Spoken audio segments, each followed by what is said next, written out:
네, 쉴만한 물가 매주 월요일 이 시간은 기독교 교육 전문가 이승현 목사님 모시고 재미있고 은혜로운 교회학교 교육 이야기 나눠보는 시간입니다. 이승현 목사님 안녕하세요. 네, 안녕하세요. 반갑습니다. 네, 한 주간도 잘 지내셨죠? 네. 지금 우리 세상이 완전히 바뀌었잖아요. 몇 달 사이에. 네, 그래서 그렇죠. B씨와 A씨로 나뉜다 네. 라는 말을 들었는데 알고 계시죠? 아, 그럼요. 네. 비포 코로나와 애프터 코로나. 그렇죠. 정말 완전히 새로운 일상이 펼쳐지고 있는데 그러고 보니까 한 주간도 아주 폭풍 같은 사건들이 많이 있었습니다. 거의 네. 다 잡힌 줄 알았는데 사실 누구를 탓하고 이거를 떠나서 이 코로나가 질병관리본부 본부장께서 말씀하신 네. 것처럼 진짜 잔인한 바이러스인 그러게요. 것 같습니다. 잡힐만 하면은 잡히지 않는. 그래서 학교도 그렇고 교회도 다시 움츠러든 그런 느낌이죠. 네. 저희 지난주에 특별 새벽 기도회 했는데요. 네. 훅 줄었어요. 이 사건 때문에.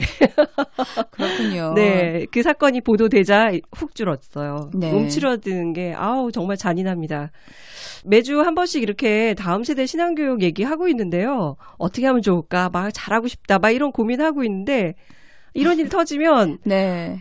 신앙교육의 장을 교회로만 이렇게 생각하면 참 힘이 빠집니다. 그렇죠. 모이기 힘들죠? 뭔가 할 수 없는 상황이 이렇게 장기화되고 있으니까요. 참 힘들다. 그런 생각이 들지만 또 어떻게 생각해보면 좀 더 생각을 넓혀보면 오히려 새로운 기회가 될 수도 있겠다라는 생각도 듭니다. 네. 그렇게 생각하면은 또 마음이 좀 넓어지는 것 같긴 한데요. 네. 새로운 기회가 될 수 있다. 어떤 기회가 될까요?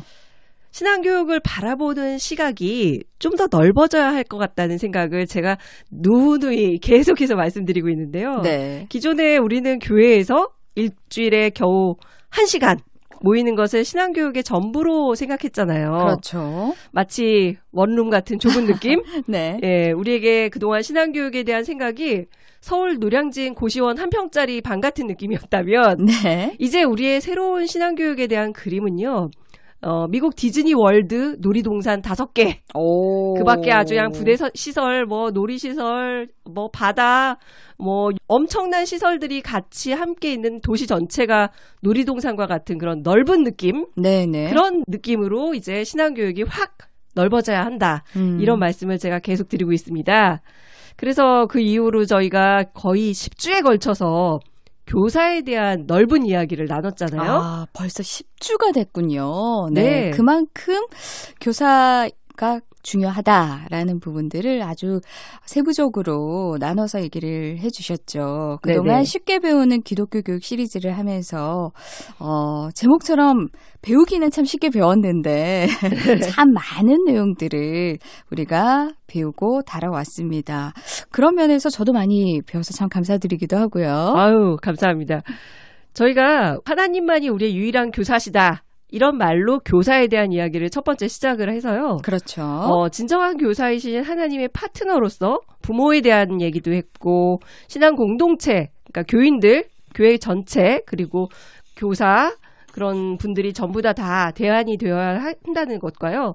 또 넓게 보면 이 세상 전체, 그리고 지난 시간에는 사이버 세상까지. 그렇죠. 예, 모두가 우리 아이들의 교사 역할을 하고 있다는 현실 생각해 봤고요. 그리고 마냥 어리다고 느껴지는 우리 다음 세대들조차도요. 그들이 우리 성인들에게도 교사가 될 수 있고 또 서로가 서로에게 교사 역할을 할 수 있다는 거. 그런 얘기를 우리가 나누고 또 익혔습니다. 네네. 우리 모두가 다 신앙의 부모 역할 해야 한다는 거 우리가 또 배웠죠. 네. 다시 되돌아보니까 정말 대장정이었네요. 무엇보다도 하나님만이 우리의 유일한 교사이시다. 이게 가장 큰 전제가 되고 부모부터 신앙 공동체, 사이버 세상까지 모두가 다 우리 다음 세대에게는 교사가 될 수 있다. 교사 파트만 해도 10주를 했네요. 예, 어마어마하죠. 네네. 약간 놀이동산처럼 넓어지셨나요? 그런 것 같아요. 예. 예, 우리가 교사라고 하면 단순하게 교회학교 교사들만 생각하는데 시야를 넓히니까 온 세상이 다 우리에게 말을 걸어오는 하나님의 파트너 교사들이라는 걸 알 수 있었어요. 네. 자, 이제 오늘부터 시작될 얘기도요. 우리의 원룸과 같은 생각을 좀 확대시켜 볼 필요가 있는 주제입니다. 바로 뭘 가르칠까? 무엇을 가르칠까? 네. 가르침의 내용에 대한 이야기입니다. 네, 무엇을 가르칠까 정말 중요하죠. 뭔가 가이드라인이 없이 무엇을 가르칠까 생각하면 좀 막막한 것 같기도 하거든요. 오는 주일에 우리 유아부 아이들하고 뭐 하지? 어떻게 보면 그저 정해진 루틴을 따라서 가면 단순하긴 하지만 너무 또 책임감이 없는 것 같기도 하고 뭘 가르칠까? 이건 보통 좀 굉장히 수동적이었던 것 같아요. 그렇죠. 네. 뭘 가르칠까 하면 생각하면 많은 분들이 주일에 교회 학교에서 아이들 오면 그냥 하던 대로 하면 되지 뭐 라든가 네. 아니면 부서에서 시키는 대로 하면 되지 뭘 고민하나 이런 분들이 의외로 많아요. 그렇죠. 제가 교사대학에서 강의할 때 기독교 교육하면 떠오르는 단어를 말해봐라 얘기하면 항상 빠짐없이 나오는 또 그리고 가장 많이 나오는 단어가 있는데 그게 바로 공과예요. 공과. 공과. 네. 예, 성경 공부도 아니고요. 책으로 나온 실체가 있는 물건. 공과. 네, 네. 이걸 말합니다. 공과는 뭐 제가 주일학교 다닐 때부터 들었던 얘기인 것 같은데 그렇죠. 교사라면 교사의 역할 1번이 공과 진행으로 다들 인식을 하고 계실 거예요. 그러니까 그렇죠. 교사들 마음속에는 공과 성경 공부 교재가 마음에 늘 있죠. 어떻게 보면은 좀 숙제 같기도 한 그렇죠. 네, 토요일 되면은 좀 빨리 준비를 해야 되겠구나 이런 생각도 들고요. 네, 압박감이 좀 밀려오죠. 네. 근데 사실 기독교 교육에서 교육의 내용 또는 교육의 과정이라고도 하거든요. 그거 굉장히 넓고 방대한 그런 분량이에요. 네. 일반 교육 과정, 교육 내용 뭐 이렇게 하면 이 파트를 배울 때 교직 과목 제가 이수할 때 제일 먼저 배우는 게 있어요. 이 교육의 과정은 세 영역으로 나누어 생각한다는 거예요. 영어로 커리큘럼이라고 네, 부르거든요. 예, 커리큘럼이란 말은 많이 들어보셨을 거예요. 그렇죠. 엘리오드 아이즈너라는 분이 이 교육 과정 커리큘럼을 세 가지 파트로 이렇게 얘기를 해주셨는데요. 첫 번째는 공식적 커리큘럼이에요. 오피셜 커리큘럼. 네. 우리가 생각하는 실체가 있는 내용들이 다 여기에 해당되는 거예요. 뭐 제일 먼저 들어가는 게 공과, 네. 실체가 있는 공과. 그리고 가장 대표적인 이 공식 커리큘럼이 공과라고 할 수 있는데 사실 공과 그러면 제일 먼저 떠오르는 게 해당 교단에서 많이 나와요. 그렇죠. 그러니까 교단에서 중시하는 가치들을 중심으로 해서 뭐 성경에 있는 이야기들, 네. 성경 신구약 66권 1189장 예, 그 안에 막 수많은 이야기들, 교훈, 가르침, 시들이 있는데 그 가운데서 어떤 것을 가르치느냐 이게 굉장히 중요한 거잖아요. 그렇죠. 공식적으로 뭘 가르치느냐 네. 이 내용을 어떤 시각에서 구성하고 핵심 포인트를 어디다 두느냐 어떤 말씀을 암성 구절로 하느냐 네. 뭐 실천상 뭐 하냐 뭐 이런 것들이 막 공과에 보면은 펼쳐지잖아요. 그러니까 공과에 담기는 이런 교육 의도 이런 것들이 있죠. 네. 그러니까 공과가 단순한 교재가 아니라 거기에 수많은 교육 의도들이 들어있다는 말씀이시군요. 네, 그렇죠. 그러니까 교육 내용 그러면 사실은 의도가 깔려 있는 거예요. 그러네요. 교육의 목적, 교육의 네. 의도, 방향. 그래서 교단마다 소속 신학교육부나 뭐 교육자원부에서 이 공과를 책임 있게 기획하고 교단 출판사에서 맡고 이렇게 해가지고 내용이 나오고 고유한 그런 신학 내용들도 나오고 뭐 신학자들이 이 틀도 잡고 뭐 감수하고 뭐 굉장히 다양한 과정으로 해가지고 네네. 우리에게 공과라는 것이 이렇게 도착이 되네요. 하고 떨어지는 거죠. 네. 그러니까 오랜 기간 쌓여온 노하우를 통해서 이렇게 만들어지는 게 바로 공과인데요. 근데 요즘 이러한 공과 교재의 편찬이 다양해지면서 사실 각 교단마다 신학적인 내용이 변별력이 있다기보다는 보기에 좋고 쓰기에 편하고 네. 이런 교재들이 사실 많이 인기를 끌고 있습니다. 네. 하지만 이런 부분들은 또 무분별하게 사용하기보다는 좀 더 이렇게 꼼꼼하게 생각해보고 이게 깊이 있는 그런 성경인 내용들을 담고 있는지 건전한 것인지 그런 것들을 많이 따져야 하기는 해요. 그렇죠. 사실 뭐 보기에 좋고 가르치기 쉽다고 해서 그 내용이 성경을 벗어난다거나 진리가 아니면 안 되는 거기 때문에 이게 간단한 내용이라도 꼼꼼하게 잘 살펴볼 필요가 있겠는데요. 자, 이렇게 공식적인 커리큘럼에 대해서 말씀을 해주셨는데 이런 공식적 커리큘럼에는 공과 외에 또 어떤 것들이 있을까요? 네, 공과 외에도 뭐 교회에 와서 아이들이 활동하는 정해진 거 이런 건 모든 것들이 다 오피셜이니까 교육의 네. 내용이 되죠.